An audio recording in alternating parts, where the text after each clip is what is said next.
Hey guys, welcome to video number 2 of my review of The Lord of the Rings, The Fellowship of the Ring by J.R.R. Tolkien. So in the first video I talked about book 1 because this novel is separated into 2 books. So I talked about book 1, and in this video I'm going to talk about book 2. So where we left off, Frodo has made it to Rivendell. He was injured and stabbed by the Ringwraiths, or the Black Riders that were following him in book 1.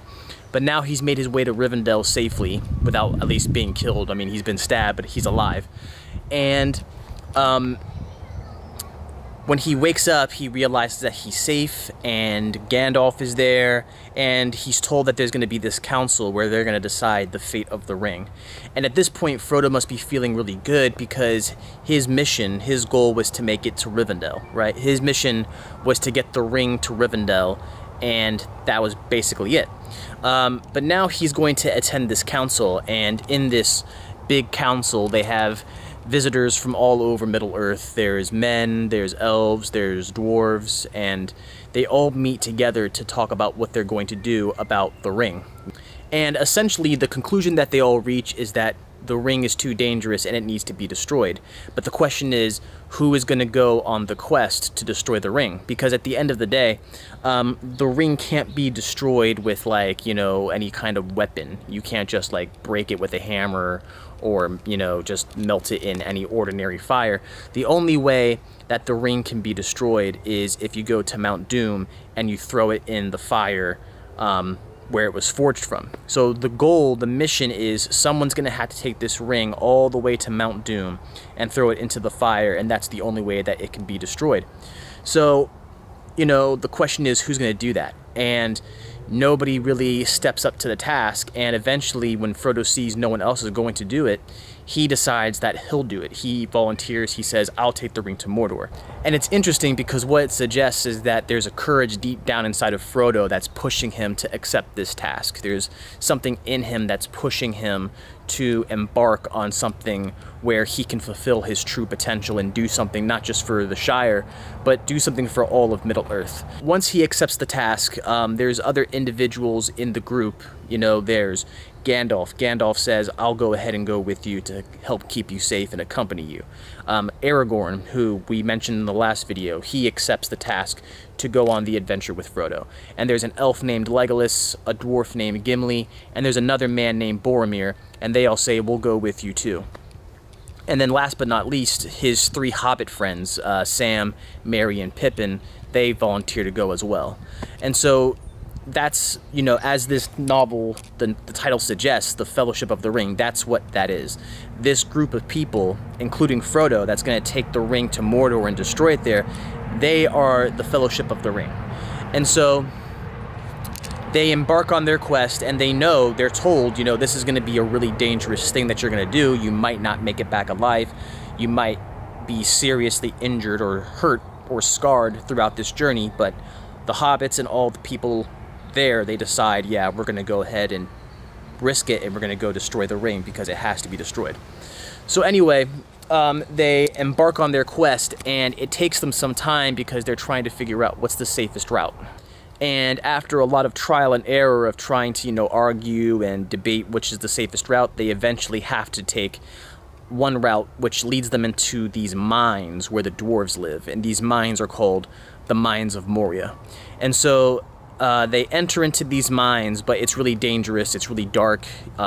It takes them a long time to make their way through these mines, and eventually it gets very dangerous because they alert these goblins, right? Because, you know, the Mines of Moria, that's where the dwarves live, but once they show up to the mines, they realize that there's these dwarf bodies everywhere, and that the dwarves have been hurt.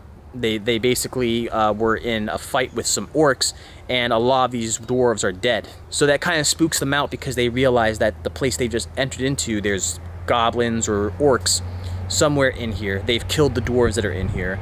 And Gimli's a dwarf, and that's his family, so he's very sad that these dwarves have been killed. But anyway, eventually the orcs get alerted to the fact that they're there, and they have to fight these orcs. But they're able to make it safely past, and they're almost out of the mines. But there's this ancient creature that lurks and lives in these mines, and this creature is called a Balrog. And a Balrog, you know, if you've seen the movie, this creature looks really cool, right? It's got like these horns, and it's basically just like made of like shadows and flames, and it's got a big fire sword, and it's got a whip that's made of fire.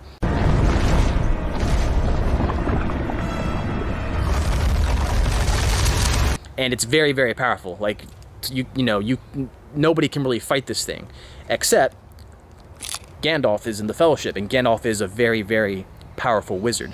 So Gandalf steps up to the plate, and he battles against this Balrog, and the Balrog falls. It's falling, you know, down into the shadows on this bridge that they're fighting on. But the thing is the Balrog uses its whip, and the whip grabs Gandalf and pulls him down, and so Gandalf falls down to his death with the Balrog.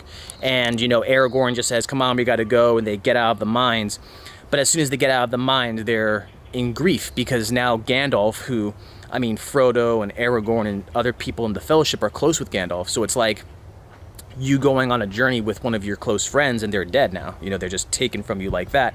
So they're all grieving. They're really, really sad that Gandalf is gone now, but they know that they're being chased by like orcs, and that there's the enemy out there, so they know that they have to continue and hurry to, you know, continue their journey. So they eventually end up in these woods, these beautiful woods called Lothlorien, and they meet with the elves that live there. And Lady Galadriel is essentially like the queen, or like the leader of the people of these woods. And, you know, she obviously doesn't like Sauron, the Dark Lord. Any cause that's trying to defeat the Dark Lord and preserve Middle-earth, she's going to be in favor of it. So she lets them stay in Lothlorien, and, you know, she gives them gifts. She gives each member of the Fellowship a gift, so that they're able to use that gift in their quest whenever they will need it. Eventually, after Galadriel helps out the Fellowship, she says, okay, and she gives them some boats, and the Fellowship leaves Lothlorien. The Fellowship leaves Lothlorien on this river called the Anduin River. They get in their boats and they paddle down this river, but eventually they end up camping on this bank, and as they're kind of deciding where they're going to go from there, you know, Frodo goes to get some air. He goes to get some time to think to himself, because he has to think about, you know, where is this quest going to take him next. And essentially, like I explained in the last video, the ring can corrupt people, especially men. Men are easily corrupted by the ring, which I guess Tolkien's kind of using the fact that men are so easily corrupted by the ring to show that men, like humans, men and women, us humans, were very much corrupted by power. Right?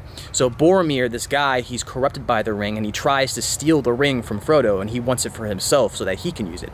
But Frodo puts the ring on, he becomes invisible, and he's able to escape Boromir. But then he says, even the people in my own Fellowship can't be trusted. I have to make the decision to go off on my own and complete this task by myself. So essentially what happens is he decides he's going to go off by himself, and as he's leaving to leave his Fellowship behind and go to Mount Doom by himself, Sam, right, his close friend, his, you know, basically the closest person that's accompanied him the farthest out of anyone, he finds Frodo, and he catches Frodo trying to go off by himself and leave the rest of the company. He's like, nah, you gotta take me with you. You know, I'm your guy. You and me have been going since the start. I'm coming with you, and you can't stop me. And Frodo eventually has to give in and says, okay, you're coming with me. So that's how this book 2 of this novel ends. It ends with the Fellowship of the Ring is broken up. Frodo is going to go off by himself with Sam. The two of them are going to go off by themselves and try to finish this quest off together. And we're left kind of wondering what's going to happen with the rest of the Fellowship. You know, Aragorn, Legolas, Gimli, Merry, Pippin, Boromir. What's going to happen with them, we don't know yet. And that's going to be answered in the next book. So with that being said, the things I liked about this novel, is essentially book 2, since this video is covering book 2, is how you get to see this company together with all of these different people representing these different races. You've got the hobbits, the dwarves, the elves, the men, and a wizard, and seeing them kind of like travel together and have this kind of unity and camaraderie is interesting to see. You know, these are all characters that people have come to love, and since the Fellowship breaks up in this book, it's really the only time in this entire trilogy, in this entire story, that you get to see all these characters that people tend to love all together. Obviously, the devastating part about this book is you lose Gandalf, right? I mean, Gandalf is like a pivotal character in Lord of the Rings. He's the powerful wizard who has both power and wisdom. You know, he can use his magic to defend you, but he also knows a lot about Middle-earth, about the history, about the different routes to get to whatever location. And so losing him is like a huge blow. It would be like, you know, you got LeBron James on your basketball team and LeBron James gets injured with like a serious injury and he's gone. It's like, oh my gosh, you know, you lose someone of that importance. It's obviously going to be extremely detrimental to you accomplishing your goal. But it's impressive how the Fellowship is able to get the courage and move forward without him, especially with Aragorn. Aragorn, he's kind of like that second leader to Gandalf. And so now that Gandalf is gone, you see Aragorn step up to the plate to lead the Fellowship. And it kind of shows because, you know, this is, once again, this is the guy, as I explained in the previous video, he's the rightful heir to the Kingdom Gondor. And so if this guy is going to become the king and the leader of a kingdom, if he's going to find that courage within himself, it's interesting to see him do that with just this small group. First, he steps up to the plate and says, okay, I'm going to be the leader of you guys. And we see that king-like potential in Aragorn in that situation. Another thing that I like about this novel is that I think we see some growth in Frodo, because at that point at the end where he decides that he has to go off by himself, this, I mean, at the beginning of this book, if you had told Frodo he's got to go to Mount Doom all by himself, I doubt he would have the courage. I doubt he would be able to say, all right, I'm going to Mount Doom all by myself with no one else, with no Gandalf, no Sam, no you know, nobody. But here, I think he's grown a little bit. I think he's seen how courageous he really can be. And because of that, I think he's then able and willing to say, okay, I can do this. I'm going to go off on my own and accomplish this task by myself, if that's what it takes. But luckily, he doesn't have to do that because Sam is going to accompany him, and you see with Sam really how much loyalty he has towards Frodo.